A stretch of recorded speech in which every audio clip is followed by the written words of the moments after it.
Welcome back to the Ben and Wrenches YouTube channel. Well guys, another How Tuesday here. As you've seen behind me, it's that time of the year. We're digging the old shitbox race car out. You know, I know it's not the most entertaining content for some, you know, but it's definitely a hobby of mine and my son's, so it's nice to do bonding, family stuff, let alone with race cars, right?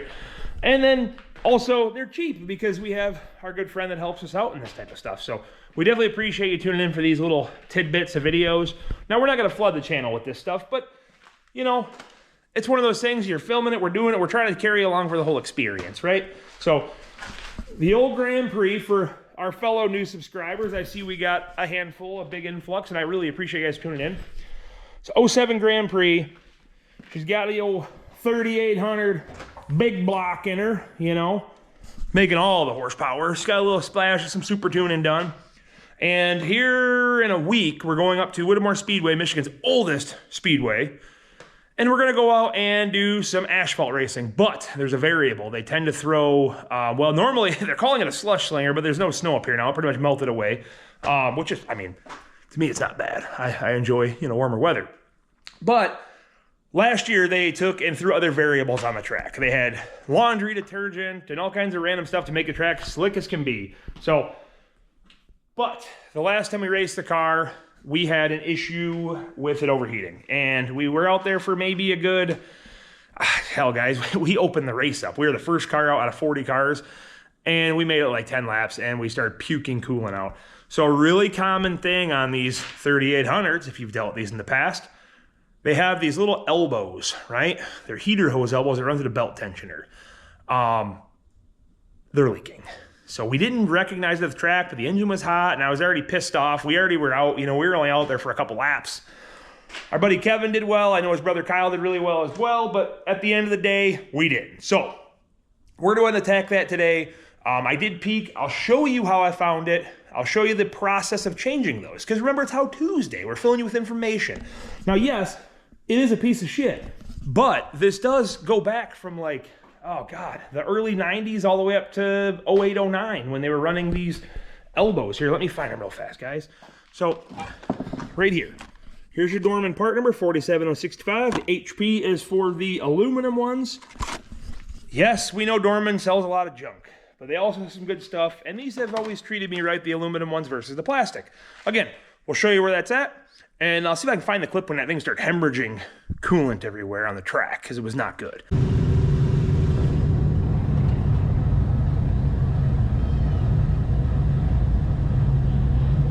But for US 10 followers, content is coming soon, I promise. And for you car builders, you guys know there's a lot of this that's involved. So we are trying to do it in tidbits here, but I wanted to show you a couple special things we got, all right? So I'm most excited about this one, right? You guys are like, what the hell now, you know? But, so I don't know if you ever heard of a brand. It's kind of, I've never heard of these guys, but they're the only ones on the interwebs that sold what I was looking for. So it was Hinson Motorsports, right? So let me see if I can find their brand. Hinson, right? So check this dude out. That, my friends, is a billet aluminum fuel pump assembly with dual 450s. That goes in the factory tank. How freaking cool is that? We got all the fuel for this corn burning monster. She's gonna be exciting. I mean, it's getting there, guys, I promise. But with that, we're gonna have all the fuel we need. And what's cool, if you guys are unfamiliar, so like my mega truck, I had an aeromotive eliminator, just a huge inline pump that was noisy, and it was purposeful and fit the duties of that build. With this build, we want to do a drag and drive, right? We want to be able to drive from this strip and drive it to the ice cream shop, whatever we want to do, right? These dual 450s, we can control one to run the vehicle all the time, and then when we're under boost, we'll tie it to like a pressure switch. At say 3 PSI, the second pump kicks on, and we got all the flow, right? And then also, kudos to these guys, by all means. I mean, granted, that thing was very expensive, but what are you gonna do? You gotta have fuel. That's what a lot of guys don't realize. You wanna make power, you need fuel. So we also went over to our friends at Evil Energy, and these guys are so economically priced for what they provide. It's crazy. I don't know how they make money, or the other guys are way overcharging. But you get these whole line kits with fittings, with freaking fittings, guys. and 20 foot of hose for like 80 bucks a box. So we got our dash 8 and we got our dash 6. So that, my friends, is a little tidbit of the S10 to come. So we'll be dropping some content real soon on that, I promise. So let's get back to the project at hand. That's what you wanted to see today. All right, so right here is our belt tensioner. They're kind of goofy setup because the alternator bracket is a part of your belt tensioner. Coolant flows through your belt tensioner. I really don't know what GM was thinking on that. It didn't seem very resourceful to me, but it is what it is. You know, we're not going to change this from, 2007. So let me show you. So if you look right here, let me get a better light, guys. There's a plastic elbow. I'm going to point to you. You can see my finger pointing at that dude right there. And there's one on the bottom. So what I'll do is I'll pour some water in here and I'll see if I can show you, but you can literally see it just dripping right out of there. And then we'll get to tearing this thing apart. And yeah, she's muddy. She's our bump and run car. You know, we've definitely ran this old girl a lot. So yeah, it's kind of banged up, you know. All right, so we got you a good shot of the elbow there. I'm gonna start pouring coolant in the, well, not coolant, just water for now. And you'll see that start running out. Yep. Now do that, when you're ripping around the racetrack. She was making a mess. You can see her dribbling right out of there. Pretty sad. That's what took me out of the race. But I guess the car could have blown up or chucked a rod or something like that. So let's get to the live action. All right, first things first. Get the old coolant reservoir out of the way. That dude just kind of got 2 screws that hold it down. These are 11 millimeter heads there, or 7/16. Swing this dude out of your way because we don't need that right now. Remember, we're just trying to get as much real estate to this as possible. So our battery is already disconnected. You're going to want to deal with getting the alternator removed and this belt off. So we're going to start with the belt first.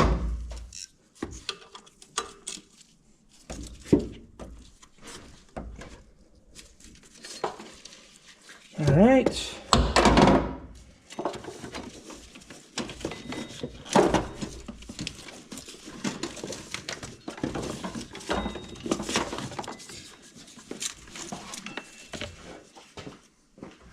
All right, we got a 10 millimeter back here. It's our alternator support bracket.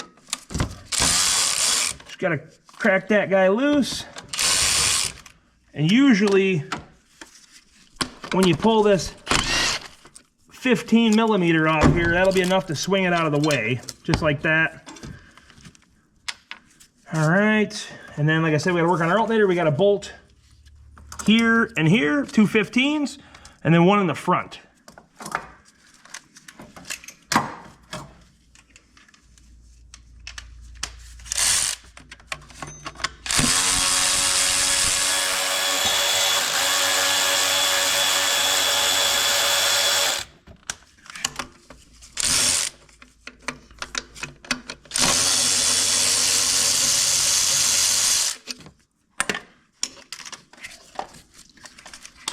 All right, get your connector out of the way.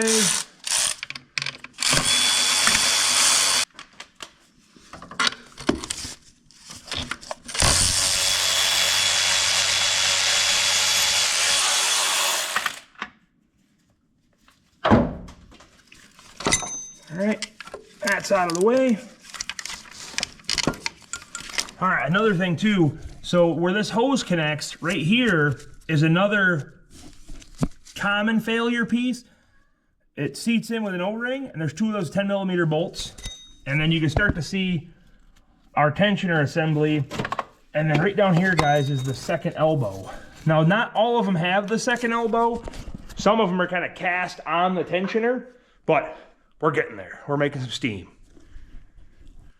I don't know if you guys may have seen this little orange character in the back of my videos, but I think he's been watching too much JT's Barn and Grill.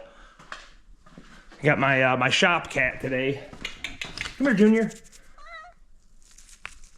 That's our shop kitty. He's a polydactyl. He's got 7 freaking toes. Look at that, and no tail. He's an Arkansas kitty, I'm just saying. But yeah, he's been hanging out a lot more. I think he's seen Fluffy. He's getting a little jealous. So, way to go, JT. You know, now I gotta... This is how it starts, ain't it? All right, so there's your heater lines that run down to the heater core. Basically, a couple hose clamps, them hoses will pop off. You could always pull these loose, but I don't want to disrupt that. Those aren't leaking or broken yet. So, you ask yourself, race car, heat, why? Well, we run it in, you know, the fall and the winter. So, or spring. You know, what am I saying? It's going to be next week. So, and up here, it's still wishy-washy on temperatures and stuff like that. And then actually, when we're doing bumping runs and stuff too, it's kind of an extra radiator, so it helps out with, you know, a little extra cooling. It is what it is. So, I'm gonna get them hoses pulled off, and then we'll show you the last piece of the puzzle, popping that unit off.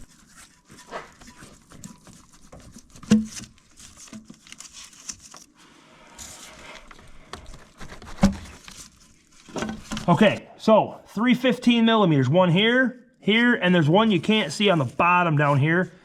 And then we should be able to pry that unit out of the way. Let me grab an extension real fast.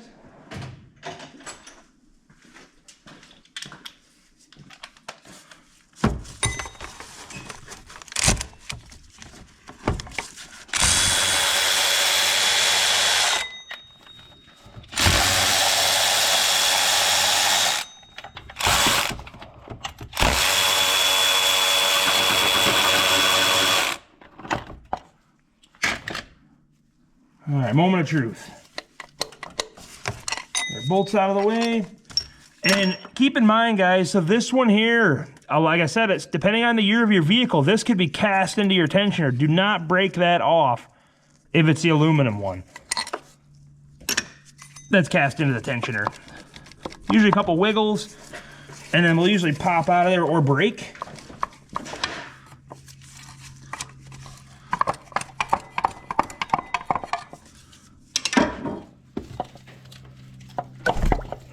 There we go.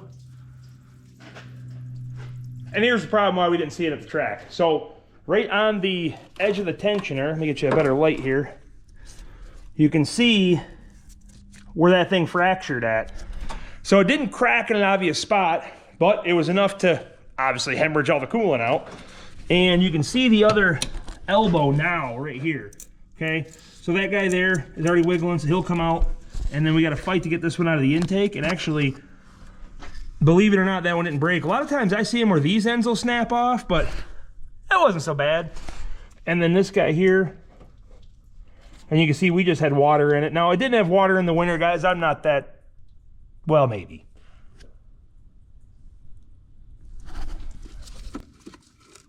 Hopefully get it out of here without breaking it in the housing. It just make it easier for us. It is moving, though. See, that ain't so bad. Come on, baby.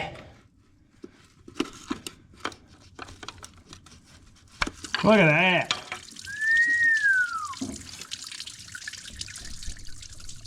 So if you look, obviously you see we're missing the ends. And you can really put in retrospect to how much actually broke off. So that's what we got to retrieve out of the tensioner. And then you can see how brittle that guy was. And these are really common, guys. A lot of people will change them as just a preventative when you get in there. And these aluminum ones, they don't do this. Yeah, they might corrode. Yeah, it's cheap Dorman, but for what we're doing and in most applications, this works just fine. So let's see if we can fight to get that piece out of there real quick. So usually I have a better luck just kind of breaking these out of here. They're brittle plastic.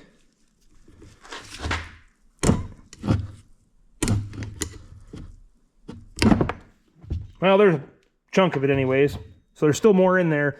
You don't want to scar this all up though, because remember, an O-ring has to seal against that. So we'll go ahead and, you know, we'll lubricate that. There's always time for lubricant! Before we put the new one in. There's the O-ring. So we're down to a little bit left. Not much, not much.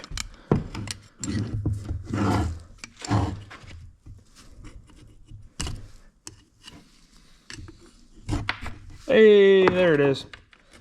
So there's the last piece of that. So what I like to do is obviously clean these out really well. And I got a Scotch-Brite pad I'm gonna grab real quick, and then we'll go ahead and, you know, we'll polish that. So, all right, the old Scotch-Brite pad. The biggest thing is you want to get rid of any sort of corrosion or anything that's kind of built up on there. Same thing for the intake and the, well, the other portion of the engine anyways, where that pops in.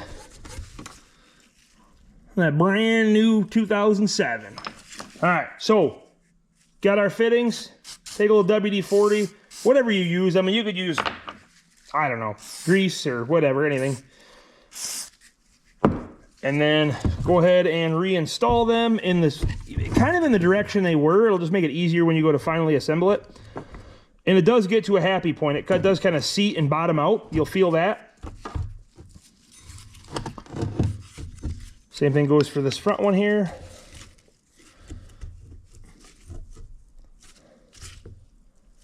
Now we're ready to put her back on.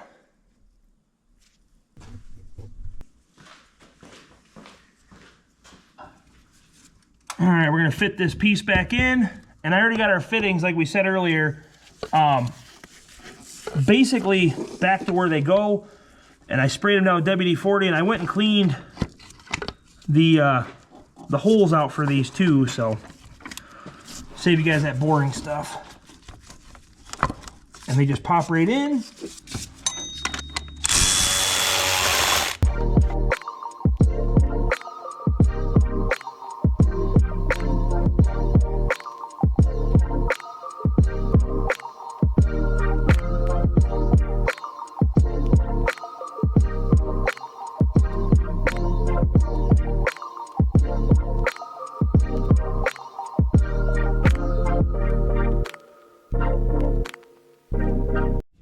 Guys, if you ever put coolant in anything, especially these cars, because when I show you the damn filler neck, the old Lyle tool funnel is awesome. It comes with all kinds of crap. Not a sponsor by any means, but this is one of them must-haves if you're putting coolant in anything. All right, check this out.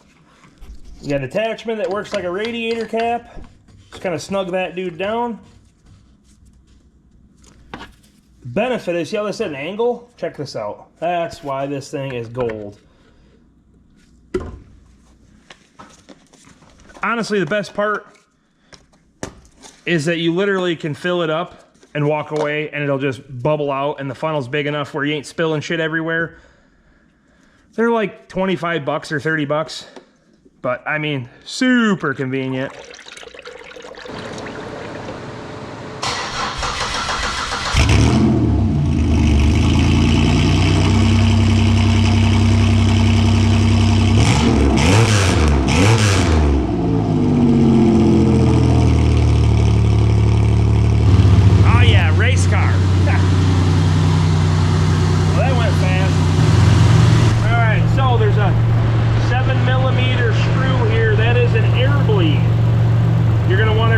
Crack that guy open and make sure you get all the air out of there. Now it'll only have a little bit, right? And then once you finally let this cooling system run long enough and the thermostat opens, it's always worth checking just one more time, but usually one time gets most of it out. See, that wasn't too bad. About 15 minutes, you'll be back on the road. Couple bolts, 15 millimeter, 13, 10, you're pretty much straightforward there and you can do it. You know, guys, I hope some of this stuff helps you out, you know, if you're doing a Grand Prix or a 3800 Impala or whatever. We enjoy doing it. We're doing it anyway, so we bring you along for our adventure. So, I hope it helps you or your friend or your neighbor or your cousin or whoever out. But the next time you see this car, she'll be on the track. Make sure you like, subscribe, share all that good stuff. We'll see you on the next one.